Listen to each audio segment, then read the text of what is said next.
सियासी लिहाज से बहुत अहम दिन था जी आज। और ज़िमनी इंतखाबात का मरहला मुकम्मल हुआ है और उसमें कौमी असम्बली की 8 नशिस्तों में से 6 और सूबाई की 3 में से 2 पर पीटीआई जो है वो कामयाब हुई है। इमरान खान साहब भी जीत गए हैं, लेकिन वो जीत कर भी हार गए हैं। ये कैसे हुआ है, ये मैं आपको इस वीडियो में आगे चलकर बताता हूँ। तो आपसे ज़रा पहले मैं शेयर कर लूँ ज़रा कि कौन-कौन से हलकों में हुआ क्या आज। जल्दी से मैं ज़रा ज़्यादा डिटेल में नहीं जाऊँगा। हल्का NA 22 मर्दान का हल्का था। पीटीआई से के उम्मीदवार थे इमरान खान साहब, जो कि कामयाब हुए हैं और उन्होंने JUI-FA के मौलाना मोहम्मद कासिम को इसमें हराया है। अच्छा, यहाँ से जो है 2018 के इलेक्शन में तहरीक-ए-इंसाफ के अली मोहम्मद खान जो हैं वो कामयाब हुए थे और मौलाना मोहम्मद कासिम उस वक्त सिर्फ 2000 वोटों से उनसे हारे थे। दूसरा था जी NA 24 चारसदा। वहाँ से भी इमरान खान साहब कामयाब हुए हैं और उन्होंने ANP के एमल वली खान साहब को हराया है। और ये हल्के अभी 2018 में पीटीआई के फजल मोहम्मद खान साहब यहाँ से जीते थे और उस वक्त असफंद यार वली साहब ने उनका मुकाबला किया था और वो खासे वोटों से हार गए थे। कोई तकरीबन 24,000 वोट के करीब उनके कम थे उनसे। तीसरा हल्का था जी NA 31 पेशावर। वहाँ से भी इमरान खान साहब कामयाब हुए हैं और उन्होंने 57,824 वोट लिए हैं और उनके मुकाबले में थे ANP के हाजी गुलाम अहमद बलोर और वो नाकाम हुए हैं। उन्होंने वोट लिए हैं 32,253। अच्छा, लेकिन यहाँ पर इंटरेस्टिंग चीज़ ये है कि बलोर साहब जो हैं उन्होंने शिकस्त तस्लीम करने से इनकार किया है और उन्होंने इल्ज़ाम लगाया है कि हुकूमती मशीनरी जो है वो इस्तेमाल की गई है उनको हराने के लिए। और उन्होंने कहा जी मैं मशवरा करके अदालत भी जाऊँगा इस हवाले से। तो लेट्स सी, देखते हैं कि वो इस मामले को, सियासी मामले को अदालत में कब लेकर जाते हैं। अच्छा जी, यहाँ से वैसे 2018 का जो इलेक्शन हुआ था उसमें तहरीक-ए-इंसाफ के शौकत अली साहब जो थे वो कामयाब हुए थे और उन्होंने उस वक्त भी गुलाम अहमद बलोच साहब को हराया था और वो ठीक-ठाक वोटों से हराया था। उसके बाद है चौथा NA 108 फैसलाबाद। वहाँ से इमरान खान साहब कामयाब हुए हैं और उन्होंने मुस्लिम लीग नून के आबिद शेर अली साहब को हराया है। आबिद शेर अली साहब 2018 के जो इलेक्शन था उसमें फ़ारूक हबीब से हारे थे और सिर्फ मेरा ख़्याल है मतलब 2000 से भी कम वोटों की लीड से वो मतलब हारे थे। तो लेकिन इस मर्तबा खान साहब ने उनको खासा मार्जिन से हराया है। उसके बाद जी NA 118 ननकाना साहब है। वहाँ पर भी खान साहब कामयाब हुए हैं और मुस्लिम लीग नून की शिज़रा मनसब अली साहिबा जो हैं वो नाकाम हुई हैं। 2018 में यहाँ से एजाज़ अहमद शाह साहब कामयाब हुए थे और शिज़रा साहिबा उस वक्त भी हारी थी और उस वक्त बहुत कम मार्जिन से वो हारी थी। छठा जी NA 157 मुल्तान। हाँ, ये है डिफरेंट। अब आप कह रहे होंगे जी आपने इमरान खान की है, तो ये यहाँ पर जनाब एक तो इमरान खान साहब यहाँ से लड़ ही नहीं रहे थे और दूसरा ये कि यहाँ से वो पीटीआई हार गई है जी। पीपल्स पार्टी के मूसा गिलानी साहब जो हैं वो, अली मूसा गिलानी, वो कामयाब हुए हैं 79,743 वोट लेकर। और शाह महमूद कुरैशी साहब की साहबजादी मेहरबानो कुरैशी जो हैं वो पीटीआई की उम्मीदवार थीं और उन्होंने लिए हैं 59,993 वोट। तो यूँ जनाब ये सीट जो है पीटीआई के हाथ से निकल गई है। अच्छा, ये सीट जो है ना बेसिकली ये ज़ैन कुरैशी साहब के पास थी और वो 2018 के इलेक्शन में यहाँ से कामयाब हुए थे 77,373 वोट लेकर। उस वक्त भी अली मूसा गिलानी साहब से उनका मुकाबला हुआ था और तकरीबन 3000 के वोटों से ना वो जीते थे। अच्छा, और ये अभी हुआ यूँ था कि ज़ैन कुरैशी साहब जो हैं उन्होंने पंजाब असम्बली का ज़िमनी इलेक्शन लड़ा था और उसमें वो कामयाब हुए थे सलमान नईम साहब के खिलाफ। तो उसकी वजह से ये सीट खाली हुई थी। तो अब वो यहाँ पर जो बड़ा, इस पे थोड़ा आगे चल के बात भी करेंगे कि ये विरासती सीट बन गई थी एक तरह से कि शाह महमूद कुरैशी साहब, उनका बेटा, फिर उनकी बेटी। तो मतलब इस पे थोड़ा ज़रा तनकीद काफ़ी हुई है और ये भी वन ऑफ द रीज़न है। मैं आगे चल के बताता हूँ कैसे। अच्छा, सातवां जो है वो है जी NA 237 मलीर।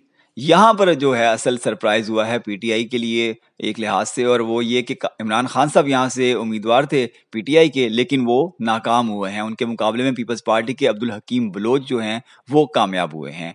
2018 में इस जगह से इस हल्के से तहरीक इंसाफ के जमील अहमद खान जो हैं वो कामयाब हुए थे और उस वक्त उन्होंने अब्दुल हकीम बलोच साहब को हराया था बहुत कम मार्जिन से, तकरीबन 2000 से भी कम वोट थे। तो ये इस तरह से था। अच्छा जी, NA 239 कुरंगी कराची। ये जनाब इमरान खान साहब फिर से, यानी कि ये छठी उनकी कामयाबी थी इस ज़िमनी इलेक्शन में और यहाँ से उन्होंने हराया है मुत्तहदा कौमी मूवमेंट पाकिस्तान के नैयर रज़ा साहब को। और 2018 में यहाँ से तहरीक इंसाफ के मोहम्मद अकरम चीमा जो थे वो कामयाब हुए थे और MKM के ख्वाजा सुहेल मंसूर जो हैं वो हारे थे और वो तकरीबन 1000 के फ़र्क से वो हारे थे। तो ये जनाब ये कौमी असम्बली के 8 हल्के थे, जिनमें से 6 जो है वो पीटीआई जीती है और 2 में पीपल्स पार्टी को कामयाबी मिली है। और इन 8 में से 7 में इमरान खान साहब खुद उम्मीदवार थे और उनमें से एक नशिस्त वो हार गए हैं। दूसरी तरफ जनाब पंजाब की सूबाई असम्बली की 3 सीटों पर जो था वो ज़िमनी इलेक्शन हो रहा था। पीपी 139 शेखोपुरा से, यहाँ पर भी जनाब नून लीग के चौधरी इफ्तिखार साहब जो हैं वो कामयाब हुए हैं और पीटीआई के मोहम्मद अबू बकर नाकाम हुए हैं। पीपी 209 खानेवाल से पीटीआई के फैसल खान नियाजी साहब कामयाब हुए हैं और नून लीग के चौधरी ज़ियाउर रहमान जो हैं वो नाकाम हुए हैं। पीपी 241 बहावल नगर से पीटीआई के मलिक मुजफ्फर खान कामयाब हुए हैं और नून लीग के अमानुल्लाह सत्तार यहाँ से नाकाम ठहरे हैं। तो 3 जो सूबाई असम्बली की सीटें थी उन पे एक नून लीग लेने में कामयाब हुई है और 2 पीटीआई हार गई है। अच्छा, अब ज़रा थोड़ा-सा मैं आपको बता देता हूँ कि आज इस इलेक्शन डे के हवाले से हुआ क्या कुछ था। कोई अहम चीज़ें हैं, ज़्यादा डिटेल में नहीं जाऊँगा इसकी भी। एक तो ये हुआ कि जी डिस्ट्रिक्ट रिटर्निंग ऑफिसर फैसलाबाद ने राना सनाउल्लाह को हल्के की हदूद से बाहर निकलने का हुक्म दिया और उसकी वजह ये हुई थी कि राना सनाउल्लाह ने जब वोट कास्ट किया आज, तो उसके बाद वो वहाँ पर उन्होंने मीडिया से गुफ्तगू की थी। तो ये उन्होंने कहा जी उन्होंने खिलाफ वर्जी की है ज़ाब्ता अखलाक की, तो इस वजह से उनको हल्के से बाहर निकलने का हुक्म दिया और गालिबन उनको तलब भी किया गया इसके हवाले से। अच्छा, फिर उसके बाद जनाब मलीर में थोड़ा-सा ज़रा गड़बड़ रही आज। वैसे तो ओवरऑल जो है वो पुरअमन नहीं रहा पूरा दिन, लेकिन मलीर में थोड़ा-सा मामला हुआ कि पीटीआई रहनुमा पर हमला किया गया, जिसमें रुकने सिंध असम्बली और पीटीआई कराची के सदर बिलाल गफ्फार के हाथ में फ्रैक्चर हुआ और उनकी नाक की हड्डी भी टूट गई। और पीटीआई ने इल्ज़ाम लगाया कि मलीर बकरा पीढ़ी में पीपी एमपीए सलीम बलोच के साथियों ने उन पर हमला किया और बिलाल गफ्फार साहब जो हैं वो पोलिंग स्टेशन का मुआयना करने गए थे कि पीपल्स पार्टी से ताल्लुक़ रखने वाले 2 दर्जन से ज़ायद अफराद ने ईंटों से उन पर हमला किया, जिससे वो ज़ख्मी हुए। तो ये एक बड़ा मेजर वाक़या था बदअमनी का। अच्छा, इसके अलावा पेशावर के ज़िमनी इंतखाबात का नतीजा आने के दौरान, यानी कि जब वो काउंटिंग हो रही होती है, तो पीटीआई कारकुनों ने हवाई फायरिंग शुरू कर दी, जहाँ पुलिस मौके पर पहुँच गई। तो पुलिस और पीटीआई के कारकुनों में हाथापाई हुई।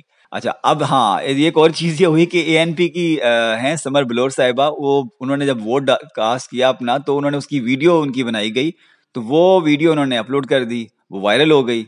इलेक्शन कमीशन ने नोटिस ले लिया और उनको तलब कर लिया है। तो उस पे समर बलोच साहिबा का कहना है कि उन्हें पता नहीं था कि ये ज़ाब्ता अखलाक की खिलाफ वर्जी है। ये उनके किसी कारकुन ने वीडियो बनाई थी, जब उन्हें इस बात का इल्म हुआ तो उन्होंने इस वीडियो को डिलीट कर दिया है। अच्छा जी, उसके बाद ओवरऑल जो इलेक्शन हुआ है उसके ऊपर इलेक्शन कमीशन का रद्द-ए-अमल जो है वो अब सामने आया है और उन्होंने कहा है कि जी कौमी और सूबाई असम्बली के 11 हलकों में इलेक्शन मजमूई तौर पर पुरअमन रहा। तर्जुमान इलेक्शन कमीशन का कहना है कि पोलिंग से मुतल्लिक इलेक्शन कमीशन मरकज़ी कंट्रोल रूम को 15 शिकायत मौसूल हुई। ज़्यादा शिकायत कारकुनों के तसादुम और मामूली नौइयत के झगड़ों से मुताल्लिक थीं। मौसूल होने वाली तमाम शिकायत को फौरी तौर पर हल कर दिया गया है। तो ये जनाब इलेक्शन के हवाले से अपडेट थी। अच्छा, अब इसके नताइज के ऊपर क्या सियासत हो रही है और क्या वो जो मैंने आपसे बात की थी ना इमरान खान साहब वाली कि वो जीत कर भी हार गए हैं, वो कैसे हैं वो मैं अब आपको बताता हूँ। शाहिद खकान अब्बासी साहब जो हैं वो 24 न्यूज़ पर नसीम ज़ायरा साहिबा के प्रोग्राम में थे आज। तो उन्होंने जनाब गुफ्तगू करते हुए कहा है कि जो नतीजा आ रहा है वो कोई गैर मुतवक्के नहीं है। यानी कि वो पीडीएम और इत्तेहादी हुकूमत जो है वो ऑलरेडी मतलब एक्सपेक्ट कर रही थी कि ऐसा ही कुछ नतीजा आएगा। अच्छा, वो उसकी वजह भी उन्होंने बताई, वो कहते हैं अगर मुश्किल फैसले करेंगे तो उसका असर अवाम पर पड़ेगा। उसके बाद जनाब जो भी हुकूमत आए उसे मईशत को बेहतर बनाने के लिए 5 साल लगेंगे। ये सारी वो सीटें, हाँ, ये है वो पॉइंट। ये सारी वो सीटें हैं जहाँ से पीटीआई कामयाब हुई थी। यानी कि वो ये कह रहे हैं कि पीटीआई यहाँ से चूँकि पहले कामयाब हो चुकी थी, तो ये पीटीआई की सीट्स थी। अब अगर वो इनमें से एक भी सीट हारे हैं, तो इसका मतलब है कि वो हार गए हैं। तो इमरान खान साहब जो हैं बेसिकली वो अपनी एक जीती हुई सीट हार गए हैं। इस वजह से वो जीत कर भी, यानी कि 6 सीटों से जीतने के बावजूद भी हार गए हैं। तो ये जनाब उसका क्रक्स निकला है। तो साथ ही शाहिद खान वासी साहब कहते हैं कि जी 2023 का इलेक्शन हमारे लिए मुश्किल होगा। अच्छा, उसके ऊपर जनाब अब फवाद चौधरी साहब भी थे आज हम न्यूज़ पर, उन्होंने जनाब वहाँ पर कहा है कि इमरान खान की ताकत में इतना बड़ा इजाफा हो गया है कि ये सारे मिल के भी इमरान खान को नहीं हरा सके। आज का इलेक्शन रेफरेंडम था जिसमें लोगों ने इमरान खान के बयानिए के हक में फैसला दिया है। मुल्तान से भी लोगों का ये था कि मोरूसी सियासत ना होती तो वहाँ से भी जीत जाते, लेकिन वो एक अलहदा मामला है। अगर मुल्क में थोड़ी भी जमहूरियत है तो हमें आवाम के फैसले के सामने सर तस्लीम खम करना चाहिए। उनको बैठकर हमारे साथ इलेक्टोरल प्रोसेस डिस्कस करना चाहिए। इस वक्त हुकूमत के पास 2 ऑप्शंस हैं कि उन्होंने कम बेइज्जत होकर निकलना है या ज़्यादा बेइज्जत होकर निकलना है। आर्मी चीफ की अनाउंसमेंट जब मर्जी आ जाए उसकी अपनी अहमियत है। आज के नताइज से एस्टेब्लिशमेंट से होने वाले मुज़ाकरात में हमारी पोजीशन बेहतर हो सकती है। ये देखें, ये बड़ी अहम बात है कि मुज़ाकरात अभी भी जारी हैं, ठीक है? एस्टेब्लिशमेंट से जिसका वो एतराफ़ कर रहे हैं और वो कह रहे हैं कि जी आज के रिजल्ट्स जो हैं वो उसमें उनकी जो पोजीशन है उसको बेहतर कर सकते हैं। तो क्योंकि उनके हलकों में भी एक बहुत बड़ी सोच है कि इनके पीछे लग के हमने अपनी रेपुटेशन ख़राब की है। इनके पीछे से मुराद है कि इत्तेहादी हुकूमत के पीछे खड़े होके ये फ़वाद चौधरी साहब फरमा रहे हैं। तो इदारों का एहतराम रहना चाहिए, इदारों को इतना मुतनाज़ा तो नहीं करना होता। मुल्क तो इदारों ने चलाना होता है। ये इदारों के मुफ़ाद में भी नहीं है कि इतनी अनपॉपुलर पोज़ीशन ले और इतना मुतनाज़ा हो जाएँ कि फिर उनका खड़ा होना ही मुश्किल हो जाए। हम फ़साद के बगैर अगले इलेक्शन की तरफ बढ़ना चाहते हैं। तो फिर उनसे सवाल किया मोहम्मद मालिक साहब ने कि फ़साद कैसे ना हो? मुल्तान में 2 पीरों को आपने लड़वा दिया। ये बेसिकली शाह महमूद कुरैशी और यूसुफ रज़ा गिलानी साहब की बात कर रहे हैं। तो उस पे फवाद चौधरी साहब ने कहा कि पीर तो किसी और बात पर लड़ रहे हैं। खैर यहाँ पे जनाब फवाद चौधरी साहब की बात ख़त्म हो गई तो मोहम्मद मालिक साहब ने इस पे कमेंट करते हुए कहा कि जी फवाद चौधरी तहरीक-ए-इंसाफ में कुरैशी कैंप के भी नहीं हैं। तो शाह महमूद की बेटी के अलावा अगर तहरीक-ए-इंसाफ का कोई और उम्मीदवार होता तो शायद तहरीक-ए-इंसाफ को नताइज मुख्तलिफ मिल सकते थे। यानी कि अगर वो कह रहे हैं कि अगर मौरूसी सियासत यहाँ ना होती और किसी मौजूद उम्मीदवार को अगर खड़ा किया जाता तो शायद यहाँ से भी पीटीआई जीत जाती। अच्छा, ऊपर जनाब हमने आपको ज़िक्र किया था कि समर बलोच साहिबा जो हैं, उन्होंने एक तो अपनी वीडियो वायरल कर दी थी वोट कास्ट करने की और दूसरा हमने बताया था कि गुलाम अहमद बलोच साहब जो हैं, उन्होंने मतलब अपने जो रिज़ल्ट्स आए हैं उसको चैलेंज करने का मतलब काइंड ऑफ ऐलान किया है। मगर यहाँ पर एएनपी तर्जुमान खैबर पख्तूनख्वा समर हारून बलोच साहिबा ने ट्वीट किया और उन्होंने तहरीक-ए-इंसाफ को जीत की मुबारकबाद पेश की है और उन्होंने एएनपी के कारकुनों का शुक्रिया अदा किया है। तो एक तरफ आप मुबारकबाद दे रहे हैं, दूसरी तरफ आप इल्ज़ाम भी लगा रहे हैं। चलें, देखते हैं आगे कि वो अदालत में लेके भी जाते हैं या नहीं।